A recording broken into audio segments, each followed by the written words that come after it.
Next type की आपकी conditioning है ऑपरेंट या इंस्ट्रूमेंटल कंडीशनिंग। इसके दो नाम है। ये इन्वेस्टिगेट यानी ये दी गई थी बीएफ स्किनर ने, ठीक है। ये साइकोलॉजिस्ट का नाम है। अब ऑपरेंट्स क्या होता है, ये ऑपरेंट कंडीशनिंग तो बोल रहे हैं, ऑपरेंट का मतलब क्या होता है। तो ऑपरेंट वो बिहेवियर या रिस्पॉन्स है किसी भी जीव या जंतु का जब वो खुद से जानबूझ के कोई चीज़ कर रहा है और सीख रहा है, यानी खुद के कंट्रोल में होती है उसकी कि वो धीरे धीरे अपने आप ही सीख रहा है वो चीज़ खुद से करके, ठीक है। तो उसको हम बोलेंगे ऑपरेंट्स, ठीक है। अब ऑपरेंट वर्ड क्यों यूज़ किया गया, क्योंकि एक ऑर्गेनिज्म इन्वायरमेंट में ऑपरेट करता है यानी वो चीज़ को करता है, इसीलिए इसको ऑपरेंट बोला गया है और ये ऑपरेंट कंडीशनिंग है। यानी यही जो ऑपरेंट यानी वो इंसान तो खुद से कर रहा है लेकिन कहीं ना कहीं इनडायरेक्टली हम करवा रहे हैं, यानी हम सिखा रहे हैं उसको। तो वो कर तो खुद से रहा है पर इनडायरेक्टली हम कहीं ना कहीं उसमें इन्वॉल्व हैं उसको उस चीज़ को सिखाने में, तो उसको बोलते हैं ऑपरेंट कंडीशनिंग। ये उन्होंने कंडक्ट करी रैट्स के ऊपर, ठीक है। रैट्स और पिजन के ऊपर कंडक्ट करी। हम जानेंगे रैट पे कैसे करी उन्होंने, और इसके लिए उन्होंने एक बॉक्स, स्पेशल टाइप का बॉक्स बनाया which is known as Skinner box. तो ये स्किनर बॉक्स जो था ये इस टाइप का था कि कोई चीज़ उसके अंदर तो जा सकती है लेकिन बाहर नहीं जा सकती। बाहर निकालने के लिए कुछ खोलना वगैरह पड़ेगा। तो वो नॉर्मली अगर बॉक्स रखा हुआ है तो कोई भी चीज़ उसके अंदर तो चली जाएगी पर बाहर नहीं आ पाएगी। तो एक भूखा रैट था, उसको उस चैम्बर के पास छोड़ा गया तो जो रैट है वो उसके अंदर तो चला गया पर वो बाहर नहीं आ पाया। अब जो चैम्बर है, चैम्बर यानी वो बॉक्स को ही बोला जा रहा है, तो उसके अंदर एक लीवर था, ठीक है। तो लीवर के साथ एक फूड पैलेट कनेक्टेड थी कि अगर उस बॉक्स के अंदर किसी ने उस लीवर को प्रेस किया तो फूड की एक पैलेट यानी फूड उस सामने पेश हो जाएगा, ठीक है। तो एक बटन टाइप सा था उस बॉक्स के अंदर, इसको प्रेस करते ही फूड आ जाएगा। तो क्या होता है, वो जो रैट था वो धीरे धीरे सबसे पहले जाता है अंदर और पहले तो उसको एक्सप्लोर करने लग जाता है कि अच्छा ये बॉक्स है क्या है, वो पहले एक्सप्लोर करता है। फिर क्या होता है, गलती से उसका हाथ या कुछ पैर पैर वगैरह कुछ ना कुछ उस लीवर को प्रेस कर देता है और तभी फूड आ जाता है सामने। जो भूखा रैट था वो उसे खा लेता है। अब अगली बार जब वापस से उसको उसी रैट को उसके अंदर छोड़ा गया, वापस से उसने एक्सप्लोर करना स्टार्ट कर दिया। अब और फिर ऐसे उसे हमेशा फूड प्रेजेंट होने लगा। अब धीरे धीरे उस रैट को भी पता चल गया कि जैसे ही मैं इस बॉक्स के अंदर जाऊंगा वो पर्टिकुलर लिवर है उसको प्रेस करूंगा तो तभी मेरे को फूड प्रेजेंट हो जाएगा। तो हमने नोटिस किया कि जैसे जैसे रोज़ रोज़ उस रैट को उसके अंदर छोड़ने लगे तो हमने देखा जो एक्सप्लोर करने का टाइम है ना, पहले वो खोजता है कि क्या क्या है इस बॉक्स के अंदर, वो धीरे धीरे कम होने लग गया और वो ज़्यादा जल्दी तुरंत ही लीवर प्रेस करने लग गया। जैसे ही बॉक्स में छोड़ते तभी लीवर प्रेस कर देता। तो इससे क्या देखा हमने कि कंडीशनिंग हो गई इस रैट के अंदर, उसको पता चल गया कि लीवर के को दबाने के बाद उसे फूड मिलेगा। इसीलिए ये एक ऑपरेंट अब वो खुद से लिवर खुद से दबा रहा है ना, तो ये ऑपरेंट रिस्पॉन्स है और फूड उसको मिल रहा है उसके करने के बाद। तो फूड क्या है, एक तौर से इंस्ट्रूमेंट के तौर पर है और जब उसे मिल रहा है जो लिवर ऑपरेंट यानी ऑपरेंट कंडीशन, ऑपरेंट क्या कर रहा है, वो लिवर दबा रहा है खुद से कर रहा है और फिर उसे मिल रहा है एक इंस्ट्रूमेंटल रिस्पॉन्स यानी कि एक फूड। इसीलिए इसको इंस्ट्रूमेंट कंडीशनिंग बोल दो या ऑपरेंट कंडीशनिंग बोल दो। इसके एवरीडे एग्जांपल्स दिए गए हैं। जैसे कि कोई बच्चा है, उसकी मदर जब कोई स्वीट्स वगैरह या कोई भी चॉकलेट वगैरह मेहमानों के लिए रखती हैं तो वो बच्चा खा जाता है, तो वो ना उसकी मदर उसे एक जगह छुपाने लग गई। तो क्या हुआ, जैसे ही मदर कहीं मार्केट जाती है कहीं बाहर जाती है तो वो बच्चा पहले तो ढूंढता कि कहाँ पे है वो बॉक्स, और जब उसे पता चल जाता अच्छा मदर यहाँ पे रखती है तो वो कम कम टाइम पे तभी तुरंत सीख जाता है कि यहाँ पे वो छुपाई गई चीज़ है और यहाँ से उसे मिल जाएगी। सिमिलरली एक और एग्जांपल, जैसे कोई छोटा बच्चा है वो प्लीज़ कहना सीख रहा है। एक बारी प्लीज़ कहा, उसने देखा अच्छा बड़े मानते हैं इसको कहने से, तो फिर वो हर चीज़ अपनी बात मनवाने के लिए प्लीज़ प्लीज़ करने लग गया, ठीक है। या फिर धीरे धीरे कोई भी गैजेट लर्न कर रहा है कि टीवी कैसे चलाते हैं, रेडियो कैसे चलाते हैं, धीरे धीरे अच्छा पहली बारी में उसको खुद से सीखना पड़ रहा है, खुद रिमोट चला चला के अच्छा ये इस चीज़ का बटन होता है, इस चीज़ का होता है, धीरे धीरे सीख रहा है। फिर कुछ टाइम बीतता है तो वो अपने आप उसका जो हाथ है उस पर प्रेस होने लग जाता है क्योंकि वो जान लेता है अब। तो ये कुछ एग्जांपल्स हैं ऑपरेंट कंडीशनिंग के। अब डिटर्मिनेंट्स यानी ऑपरेंट कंडीशनिंग को करवाने के लिए कुछ चीज़ें होती हैं, कुछ चीज़ें हम इंश्योर करते हैं, देखते हैं, तो वो क्या चीज़ें होती हैं। अब पहली टर्म यहाँ पे इन्होंने मेंशन करी है रीइंफोर्सर्स। अब रीइंफोर्सर्स होता है जो चीज़ रिवॉर्ड, एक रिवॉर्ड टाइप से आप उसको बोल सकते हो, ठीक है। रिवॉर्ड बोले या गंदे भी होते हैं, गंदे मीन्स नेगेटिव रीइंफोर्सर्स जो बेकार, जैसे कि एवर्सिव आपने वो देखा था ना पिछले ये जो कंडीशनिंग थी उसके अंदर दो तरीके थे, एपेटेटिव और एवर्सिव। वो कंडीशन स्टिमुलस, अनकंडीशन स्टिमुलस एपेटेटिव थे और एवर्सिव थे। ठीक है, इस वाली कंडीशनिंग में जो रीइंफोर्सर टर्म है वो दो तरीके की है, नेगेटिव और जो पॉजिटिव, वो हम आगे जानेंगे। अब रीइंफोर्सर क्या होता है? यही जो आपको काइंड ऑफ रिवॉर्ड या कुछ पनिशमेंट बोले, कोई भी चीज़ जो आपको मिल रही है आपके वॉलेंटरली, यानी ऑपरेंट को करने के बाद जो आप जानबूझ के कोई चीज़ कर रहे हो, जैसे वो रैट लीवर प्रेस कर रहा था, तो उसके बाद जो उसे मिल रहा था, क्या मिल रहा था? फूड मिल रहा था, तो वो एक टाइप से रीइंफोर्सर है। रीइंफोर्सर मतलब वो वापस से री करवा रहा है, अगली बारी वो आएगा ना तो वो री करवा रहा है, वापस से उससे प्रेस करवा रहा है, क्योंकि अब उसे वो चीज़ चाहिए। तो ये जितनी भी चीज़ें हैं, जैसे अब यहाँ पे फूड मिला, वो एक रीइंफोर्सर की तरह था। अब मान लो उस लीवर को दबाने के बाद उसे मिलता इलेक्ट्रिक शॉक हर बारी, तो वो क्या उसको दबाता? नहीं। तो जो रैट है वो धीरे धीरे यूँ सीख जाता है कि इस लीवर को दबाना, लीवर को दबाने के बाद उसे शॉक मिल सकता है, तो वो उस लीवर के आसपास भी नहीं भटकेगा। तो ये क्या है? ये एक नेगेटिव रीइंफोर्समेंट है। ठीक है, तो रीइंफोर्समेंट पता चल गया। अब आते हैं टाइप्स ऑफ रीइंफोर्समेंट। ठीक है, अभी हमने जाना कि पॉजिटिव रीइंफोर्समेंट क्या होता है, जैसे कि फूड, वाटर, मेडल, प्रेज यानी कोई तारीफ कर दे, मनी मिलना, स्टेटस मिलना, इन्फॉर्मेशन। ठीक है, तो ये हो गया हमारे पॉजिटिव रीइंफोर्समेंट। नेगेटिव रीइंफोर्समेंट में जैसे मैंने बताया कि जो चीज़ हम अवॉइड करेंगे, जैसे वो चूहा जो रैट था वो उसको लिवर को प्रेस करना अब अवॉइड करेगा, क्योंकि अब उसे मिल रहा है इलेक्ट्रिक शॉक। ठीक है, तो वही कुछ बेकार नॉइज़ प्रोड्यूस होना, या कुछ ना कुछ इलेक्ट्रिक शॉक मिलना, या पिटाई होना, या कोई चीज़ ऐसी भी कोई चीज़ होगी ना बेकार सी, तो या बिटर टेस्ट मिलना, तो हम वो चीज़ें क्या करेंगे? अवॉइड करेंगे, और वो कंसिडर होएगा नेगेटिव रीइंफोर्सर्स में। नेक्स्ट थिंग, जो नेक्स्ट डिटर्मिनेंट जो आता है वो है नंबर ऑफ़ रीइंफोर्समेंट और उसके फीचर्स, यानी कि कितनी बारी हम रीइंफोर्स कर रहे हैं वो भी मैटर करता है। यानी कितनी बारी, मतलब हर बारी जैसे वो लिवर को प्रेस कर रहा है, वो जो रैट है वो बार बार जाके प्रेस कर रहा है, तो उसे बार बार क्या मिल रहा है?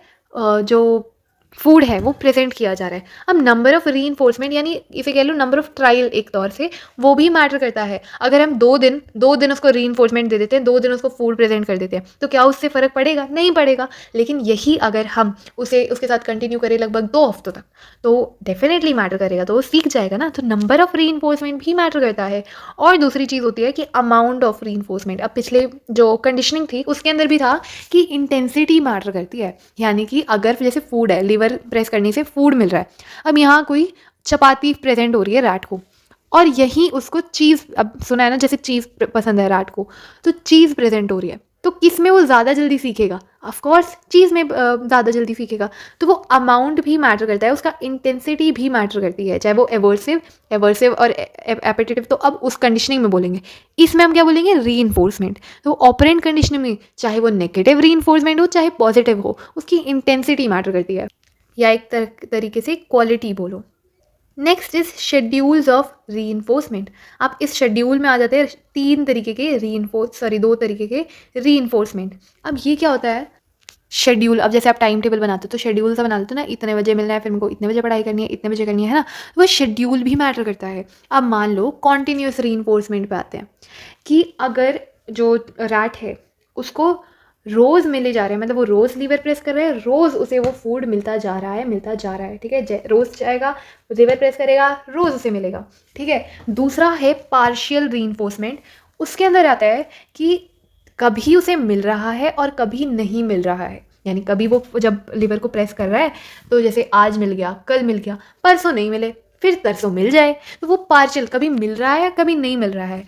और ये चीज़ फाउंड करी है कि कॉन्टीन्यूस कंडीशनिंग में, आई मीन कॉन्टीन्यूस रीइंफोर्समेंट में, और जो पार्शियल रीइंफोर्समेंट है, इसमें ज़्यादा अच्छा रीइंफोर्समेंट क्या होगा? अब हम तो बोलेंगे कॉन्टीन्यूस, कि हमें रोज़ रोज़ मिल रहा है तो हम ज़्यादा जल्दी सीखेंगे। पार्शियल में तो कभी मिल रहा है कभी नहीं मिल रहा है, तो हम क्या ही सीखें। लेकिन एक एग्जांपल सोच के देखो, अगर आप अपनी टीचर होमवर्क करके जाते हो अपने टीचर को चेक करवाने के लिए, आपकी टीचर आपको शाबाशी रोज़ दे रही है, अब आपके लिए नए आम सी बात हो जाएगी। ठीक है, अब आपको तो पता है मैं होमवर्क करके लेके जाऊँगा या जाऊँगी तो मेरे को मिल जाएगा। पार्शियल रीइंफोर्समेंट में क्या होएगा? आप होमवर्क कर रहे हो, आज आपकी टीचर ने आपको प्रेज़ किया, कल किया, परसों नहीं किया, तो आप सोचोगे मेरी कहाँ कमी रह गई, मैं अपने आप को और इम्प्रूव करूँगा, मेरे को आज क्यों नहीं मिली, फिर मैं और करूँगी अच्छे से। अब परसों मेरे को मिल गई तो मैं बहुत ज़्यादा खुश हो जाऊँगी, और वो ना मेरे अंदर वो जज्बा रहेगा कि हाँ भाई अब मेरे को प्रेज़ चाहिए, इसलिए मैं और अच्छा अपना होमवर्क करती जाऊँगी। तो मैं पार्शियल रीइंफोर्समेंट ज़्यादा बेटर है, कॉन्टीन्यूस में मैं थोड़ी यूज्ड टू हो जाऊँगी। Next comes delayed reinforcement. अब आप मान लो आपकी क्लास 10th का रिजल्ट था, क्लास 10th में रिजल्ट आया। अब जिस जिस दिन आया उस दिन आप अपनी मदर के पास गए और आपने दिखाया कि देखो कितना अच्छा रिजल्ट आया है। आपकी मदर ने देखा उसे, लेकिन आपको कुछ बोला नहीं, देख के चलो भाई ठीक है बढ़िया है बस यूँ बोल के रह गए। और आज की डेट में यानी आज के दिन आपकी मदर आपके पास, इतना टाइम बीत गया, अब आपकी मदर आपके पास आ रही है आपको ये दिखाने के लिए, आपको ये बोलने के लिए कि बहुत बढ़िया गया, आपको प्रेज़ करने लगे और आपको एक गिफ्ट प्रेजेंट किया कि बहुत अच्छा किया आपने अपनी क्लास 10th में। तो एक बात बताओ, आपको कब ज़्यादा मज़े आते हैं उस गिफ्ट को मिलने में? जब आपके जिस दिन रिजल्ट आया उसके अगले दिन या उसी दिन अगर आपको गिफ्ट मिलता, या आपको महीनों बाद मिल रहा है तब मज़े आएंगे। तो ऑफकोर्स जब तभी मिलेगा तभी मज़े आएंगे ना। तो डिलेड रीइंफोर्समेंट होता है जब हम काफ़ी टाइम बाद दे रहे हैं, तो वो जो इफेक्टिवनेस होता है ना, आपकी खुशी होती है वो बहुत ज़्यादा कम हो जाती है डिले होने के बाद। तो आपको ज़्यादा मोटिवेटेड भी फील नहीं होएगा बाद में गिफ्ट वगैरह मिलने से। चाहे आपकी मदर उस दिन आपको कोई छोटा सा भी गिफ्ट दे देती तो वो ज़्यादा इफेक्टिव होता रादर देन बाद में जब इतना बड़ा गिफ्ट दे रही है, ठीक है। अब इसके अंदर की लर्निंग प्रोसेस यानी कई चीज़ें आएंगी जो आपको ये बताएंगे यानी सिखाएंगे। इससे पहले ये बॉक्स में आपको एक बार बताया जा रहा है लर्नड हेल्पलेसनेस क्या होती है। कि मान लो कोई डॉग है या कोई एनिमल है या कोई आदमी है, मान लो कोई डॉग है, उसको किसी रूम में बिठा रहे हैं और कोई चीज़ अवॉइड करवाने के लिए उसको शॉक, इलेक्ट्रिक शॉक दे रहे हैं, ठीक है। तो पहले कई 3-4 दिन जब उसे रोज़ इलेक्ट्रिक शॉक पहुंचाया तो वो बचने के लिए कहीं ना कहीं रास्ता ढूंढने के लिए लगा रहा कि कहीं ना कहीं से तो मैं बच जाऊं इस इलेक्ट्रिक शॉक से। अब क्या देखा कि कुछ टाइम जब बीत गया तो धीरे धीरे डॉग जो है वो सीख गया कि भाई, मतलब मान लो कुछ टाइम बीत गया यानी 1 हफ्ते बाद वापस से वही चीज़ चल रही है, उसको अंदर रूम में ले जाके वापस से शॉक पहुंचाया जा रहा है। अब जो डॉग है वो शांति से तो क्या मतलब रो के बोलो या दर्द सह रहा है, वो सफ़र कर रहा है, और लेकिन वो कोशिश नहीं कर रहा कोई रास्ता ढूंढने का। क्यों? क्योंकि वो अब सीख चुका है कि मैं चाहे कुछ ढूंढ लूँ, कुछ हो जाए, मैं यहाँ फंस रखा हूँ। तो वो होता है लर्नड हेल्पलेसनेस, यानी अब आप जान गए हो आप हेल्पलेस हो, ठीक है। तो अब नेक्स्ट आते हैं कुछ ये टर्म्स। रीइंफोर्समेंट क्या होता है, एक्सटिंक्शन क्या होता है, जनरलाइजेशन, डिस्क्रिमिनेशन और स्पॉन्टेनियस रिकवरी। तो ये 1 2 3 4 5 चीज़ों के बारे में जानेंगे। अब रीइंफोर्समेंट क्या होता है, रीइंफोर्सर्स क्या होता है, वो तो पहले ही बता दिया, उसके टाइप्स भी बता दिए। अब हम जानेंगे 2 और तरीके के, यानी कि रीइंफोर्समेंट या तो प्राइमरी भी हो सकती है और सेकेंडरी भी हो सकती है। अब प्राइमरी रीइंफोर्समेंट होती है, रीइंफोर्सर्स होते हैं जो आपके इंपॉर्टेंट होते हैं बायोलॉजिकली, आपके सर्वाइवल के लिए चाहिए ही चाहिए। जैसे कि मैं बोलूँ फूड, ठीक है, फूड या वाटर बोलो, तो वो आपको बायोलॉजिकली जीने के लिए चाहिए, तो उसको हम बोलेंगे प्राइमरी रीइंफोर्सर। और सेकेंडरी रीइंफोर्सर होते हैं जैसे कि ये जो उसको अपनी लाइफ में चाहिए होते हैं, जैसे कि मनी, पैसा, प्रेज, तारीफ, ग्रेड्स, मार्क्स जो आपको पेपर में मिलते हैं, वो ये टाइप के। अब ये क्या आपको जीने के लिए चाहिए, यस मनी चाहिए होता है कुछ टाइम के लिए, बट ये आपको वैसे नेसेसरीली आपको नहीं मिलेगा तो आप उसी टाइम मर जाओगे, ऐसा होएगा नहीं। तो ये होता है सेकेंडरी रीइंफोर्सर्स, ठीक है। Next is extinction.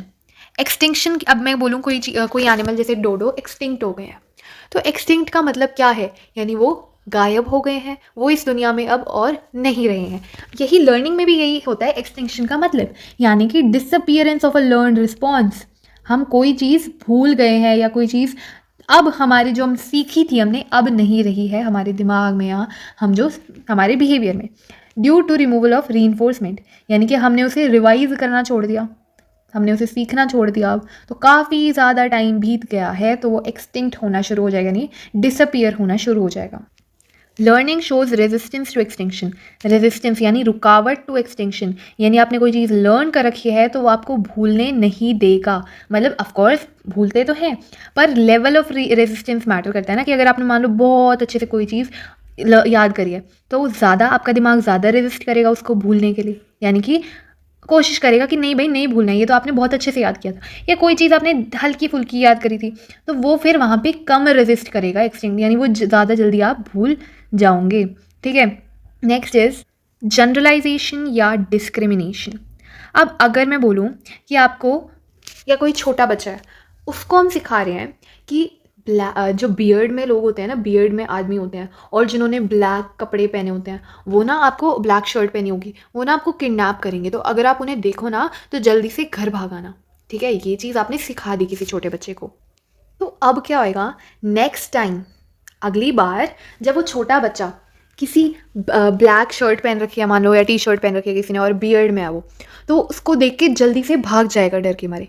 ये क्यों होएगा? क्योंकि वो जनरलाइज कर लेगा, यानी जैसा हमने कहा था कि भाई ऐसा ऐसा होगा तो भाग जाना, क्योंकि वो ना किडनैपर होगा। तो बच्चे ने ऐसे कोई नॉर्मल इंसान भी देखा ना, तो उसने जनरलाइज किया कि हाँ भाई मम्मी ने या जिसने भी मेरे को ऐसे बताया था उसने तो ऐसा कहा था, इसलिए तो बिल्कुल वैसे ही दिख रहा है, तो मैं आ जाता हूँ। ये हो गया जनरलाइजेशन। अब मैं अगर बोलूँ कि कोई ग्रे कलर की शर्ट या टी शर्ट किसी ने पहन रखी है और वो क्लीन शेव्ड है, वैसा इंसान वहाँ से जा रहा है, अब कोई छोटा बच्चा है वो देख रहा है ऐसे इंसान को, तो क्या वो डरेगा? नहीं डरेगा, क्योंकि उसकी मदर या और वो मान लो किडनैपर भी है तो वो नहीं डरेगा। क्यों? क्योंकि उसने डिस्क्रिमिनेट कर दिया कि मेरी मदर या जिसने भी मेरे को बताया उसने कहा था कि ब्लैक बियर्ड होगी और मतलब ब्लैक शर्ट वगैरह पहनी होगी और बियर्ड होगी उसकी, तो ही वो किडनैपर होगा। तो उसने डिस्क्रिमिनेट कर लिया कि नहीं नहीं ये किडनैपर नहीं है, ठीक है। तो ये हो गया discrimination. Next is spontaneous recovery. अब ये हम इस ग्राफ से ही सीख पा रहे हैं क्या, कि मान लो ये है बेस लाइन, यानी ये ज़ीरो से, ठीक है। अभी आपको कोई चीज़ नहीं आती है, आपने वो धीरे धीरे ऐसे ऐसे ऐसे ऐसे सीखी, यहाँ पे पहुँच गया। अब आपने उसको प्रैक्टिस करना छोड़ दिया, अब आप कोई चीज़ सीख गए हैं, अब आपने उसको प्रैक्टिस करना छोड़ दिया। मान लो स्विमिंग है, स्विमिंग आपने शुरू में बिल्कुल नहीं आती थी, धीरे धीरे ऐसे करके यहाँ तक सीख लिया, अब आपने उसको प्रैक्टिस करना छोड़ दिया, 10 साल बीत गए, तो धीरे धीरे आप स्विमिंग को भूलना स्टार्ट कर दोगे, ठीक है। अब आ गया मतलब, और अब आ गया रेस्ट पीरियड, कि अब आप ऐसे ही एंड में बिल्कुल ज़ीरो बेस लाइन पे पहुंच गए ना, बिल्कुल भूल गए, है ना। अब काफ़ी टाइम और बीत गया, अब मान लो आप 15 साल बाद वापस से स्विमिंग करने के लिए आपको कोई बोल रहा है, तो क्या होएगा? आपको क्या लगता है कि आप बिल्कुल बेस लाइन से, कि आपको बिल्कुल बबलिंग जो मतलब ये एक स्टेज होती है स्विमिंग में ही, आपको वो भी नहीं आती, या कोई बिल्कुल छोटा सा माइनर से जो चीज़ है बिल्कुल वो भी नहीं आती होगी, बिल्कुल ही भूल जाओगे, क्या ऐसा होएगा? या आप थोड़ा बहुत आपको फिर भी आता होगा, ऐसा केस होगा। तो आप देखेंगे थोड़ा बहुत आपको फिर भी आता होगा, आप बिल्कुल बेस लाइन से शुरू नहीं करेंगे, आप थोड़ा सा ऊपर से शुरू करेंगे। तो यही होती है स्पॉन्टेनियस रिकवरी। अब नेक्स्ट कम्स ऑब्जर्वेशनल लर्निंग, यानी जो लर्निंग हम देख देख के कर रहे हैं।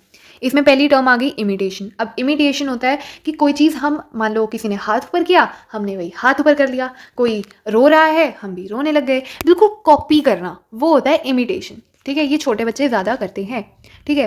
अगली टर्म है सोशल लर्निंग, यानी हम सोशली देख रहे हैं, अच्छा ऐसे उठते बैठते हैं सोशल में, ऐसे घुल मिलते हैं, हम भी उसको देख देख के सीख रहे हैं, ठीक है। अगली बारी हम भी किसी से बात कर रहे हैं तो हम वैसे सही बिहेवियर शो कर रहे हैं, तो ये हो गया सोशल लर्निंग। अगला है मॉडलिंग।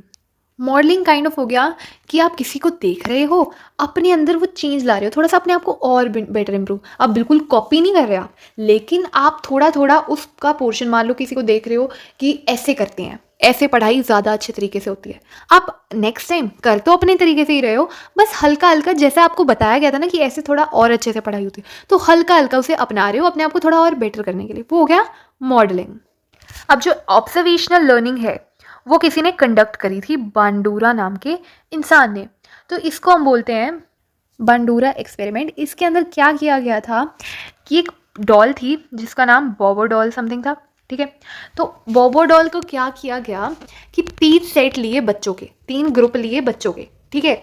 तो पहले ग्रुप को उन्होंने दिखाई एक फिल्म, जिसके अंदर जो एक रूम था, उस फिल्म के अंदर बता रही हूँ क्या था, उस फिल्म के अंदर एक रूम था, उसके अंदर बहुत सारे खिलौने थे और एक बॉबो डॉल भी थी। तो वो बच्चे आए, आके उस बॉबो डॉल को बहुत ज़्यादा पीटना शुरू कर दिया उन सारे बच्चों ने, ठीक है। और पीटने के बाद जब रूम से वापस लेके गए तो उनको ना रिवॉर्ड मिला, ठीक है। उनको क्या मिला, कुछ तारीफ मिली या उनको चॉकलेट्स मिली उस डॉल को पीटने के बाद, ठीक है। अब ये फिल्म पहले ग्रुप के बच्चों को दिखा दी। अब क्या किया, पहले ग्रुप के बच्चों को लेके गए एक सेम से, असलियत में एक रूम था, सेम सा वहाँ पे माहौल, सेम हर जगह वही सेम जो फिल्म में था, वही सेम खिलौने और बॉबो डॉल भी वहीं वैसे की वैसी रखी थी। अब क्या देखा गया कि जो पहला ग्रुप था वो क्या करने लग गया, बॉबो डॉल को मारने लग गया, क्योंकि उसके बाद उन्हें प्रेज में रिवॉर्ड मिला था बेसिकली, तो उसे मारने लग जाते हैं।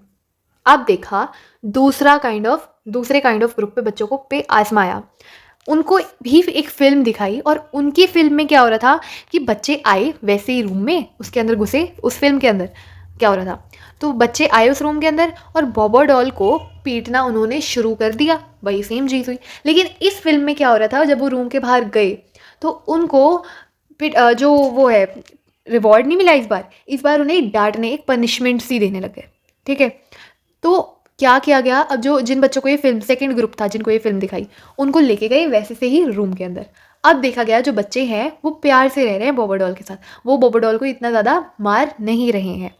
अब थर्ड ग्रुप में देखा गया, तीसरे ग्रुप को दिखाया, और उस फिल्म के अंदर बस यही था कि बॉबोडॉल को कुछ बच्चे पीट रहे हैं, कुछ नहीं पीट रहे हैं, और नॉर्मल सा है, ठीक है, नॉर्मल सा बिहेवियर है, ठीक है, उन बच्चों का।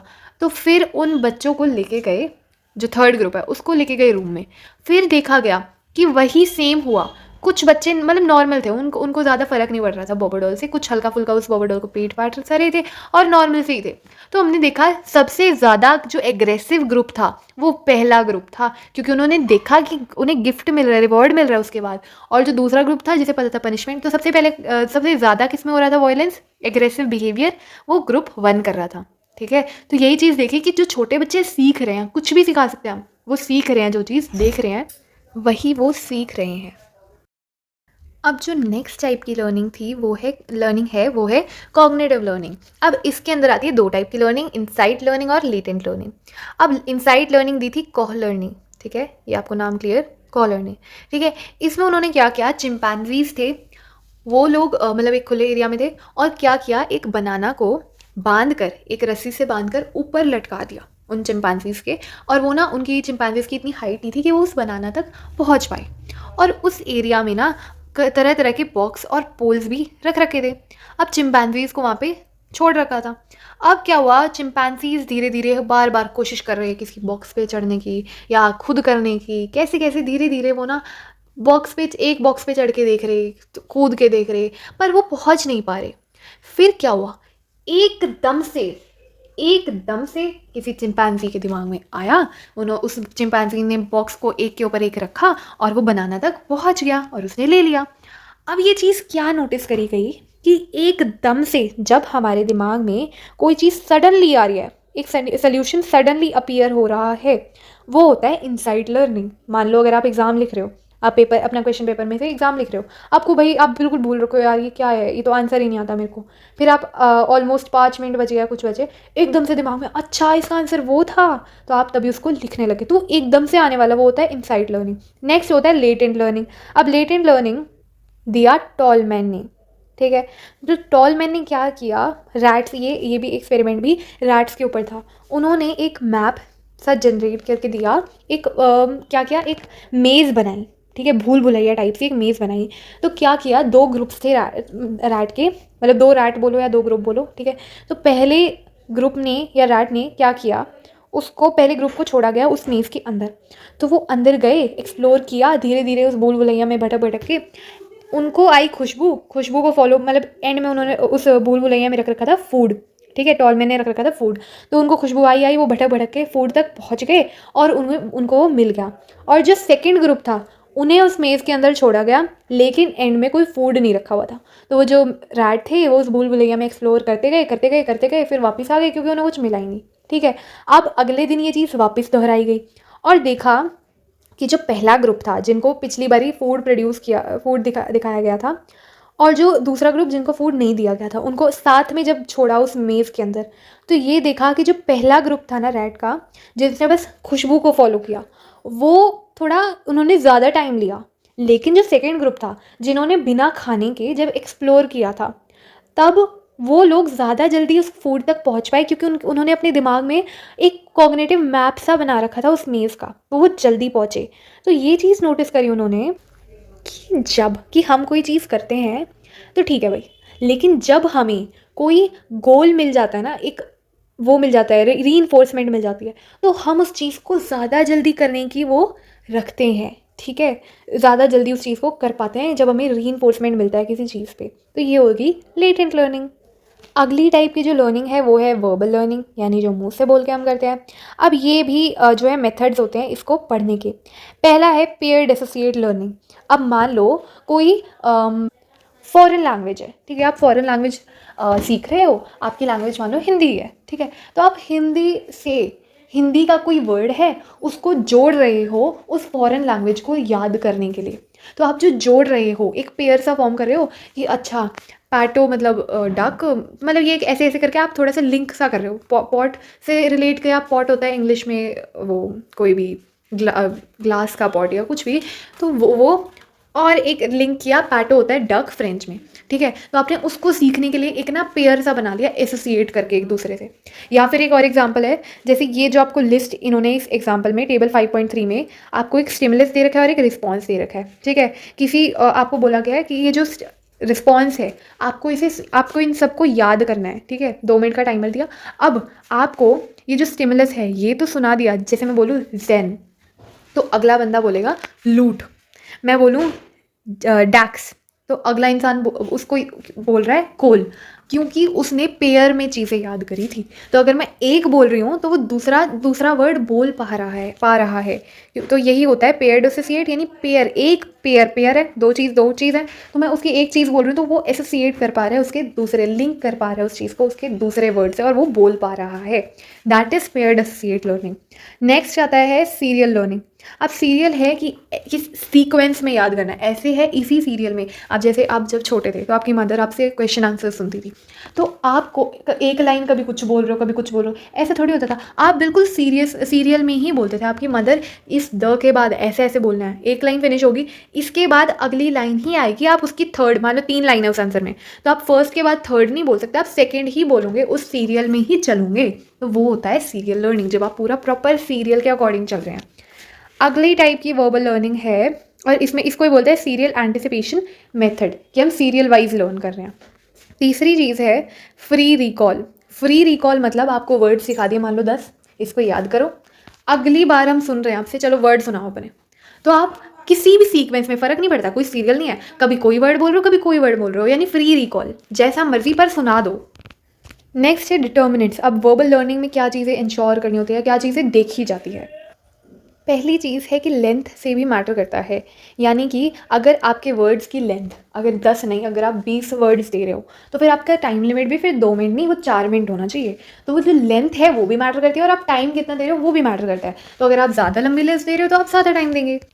अब नेक्स्ट इसमें टर्म आती है कैटेगरी क्लस्टरिंग, यानी कैटेगरी के हिसाब से हम क्लस्टर यानी ग्रुप्स फॉर्म कर रहे हैं, जैसे नामों के अकॉर्डिंग, एनिमल्स के अकॉर्डिंग, वेजिटेबल के अकॉर्डिंग, ठीक है। जैसे अगर मैं बोलूँ कैट, डॉग, मैंगो, बनाना, अगर मैंने ऐसे टाइप करके कई सारे वर्ड्स दे दिए, तो आप क्या करोगे, कैट, डॉग, ये जितने भी वर्ड्स थे एनिमल वाले वो आप एक साथ बोलोगे, और जो क्या बोलते हैं उसके थे फ्रूट्स के थे वो आप एक साथ बोलोगे। आपने कैटेगरी के अकॉर्डिंग ग्रुप्स फॉर्म कर लिए, और ऐसे आप फ्री रिकॉल पढ़ा था ना, किसी भी ऑर्डर में आप फिर बोलेंगे कैटेगरी में क्लस्टर करके। अब नेक्स्ट टाइप की लर्निंग थी स्किल लर्निंग, यानी कोई भी स्किल को सीखना। Skill is defined as the ability to perform some complex, कोई भी मुश्किल टास्क जब आप स्मूथली और एफिशिएंटली बहुत अच्छे से कोई भी मुश्किल सा टास्क परफॉर्म कर पा रहे हो, तो वो होती है स्किल। अब नेक्स्ट है फेजेस ऑफ स्किल एक्विजिशन, यानी स्किल को आप तरह तरह के फेज से गुजर के फिर आप किसी स्किल को सीखते हो। अब वो क्या फेज़ होते हैं, एक और बताया गया है परफॉर्मेंस प्लेट्यू। परफॉर्मेंस प्लेट्यू क्या होता है कि जब आपकी मतलब आप मान लो कोई चीज़ सीख रहे हो, ठीक है, आज मान लो स्विमिंग सीख रहे हो, आप आज से स्विमिंग सीख रहे हो, 15 दिन बाद आपको बीच में ना थोड़ा रोक दिया, ठीक है, वो स्किल को वहाँ पे रोक दिया, अब और ज़्यादा नहीं सिखा रहे हैं, कुछ टाइम के लिए और ज़्यादा नहीं सिखा रहे हैं, तो बीच में रोक दिया, वो हो गया परफॉर्मेंस प्लेट्यू, कि अभी आपकी जो परफॉर्मेंस है ना वो स्किल है वहीं पे रुकी हुई है, दैट इज़ परफॉर्मेंस प्लेट्यू। अब स्किल को सीखने के लिए 3 फेज़ होते हैं, कॉग्निटिव, एसोसिएटिव और ऑटोनमस। कॉग्निटिव स्टेज क्या होती है कि सबसे पहले कोई भी चीज़, मान लो ड्राइविंग है, लेट्स से हम ड्राइविंग का एग्जांपल ले रहे हैं।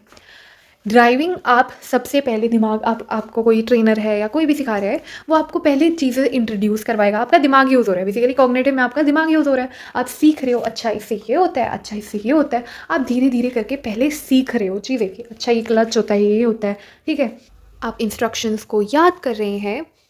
फिर अब जब सीख ली, फिर स्टेज आएगी दूसरी, एसोसिएटिव स्टेज, यानी इसके अंदर आप धीरे धीरे अपनी प्रैक्टिस, रोज़ प्रैक्टिस करोगे, रोज़ ड्राइव पे जाके अपने ट्रेनर के साथ रोज़ उस चीज़ की प्रैक्टिस करेंगे। सीख लिया, अब इंस्ट्रक्शन सीख ली कैसे क्या क्या होता है, अब आप रोज़ से प्रैक्टिस कर रहे हो, तो जितनी ज़्यादा प्रैक्टिस करोगे उतना जल्दी आप ड्राइव करना सीखेंगे।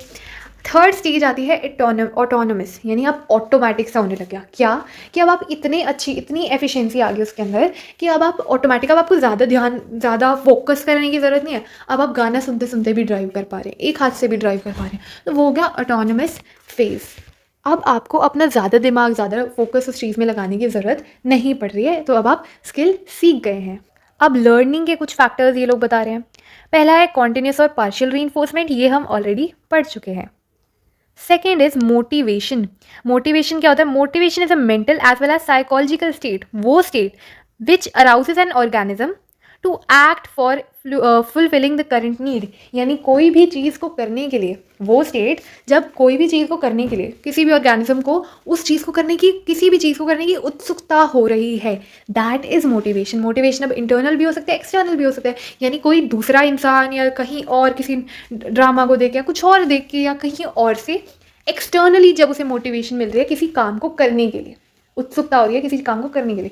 दूसरा आता है इंटरनल, यानी कि खुद से मेरा जो है वो हो रहा है, मोटिवेट हो रही हूँ, अच्छा ये मेरे को करना है, ठीक है, तो ये हो गया मोटिवेशन। फिर है प्रिपेयर्डनेस फॉर लर्निंग।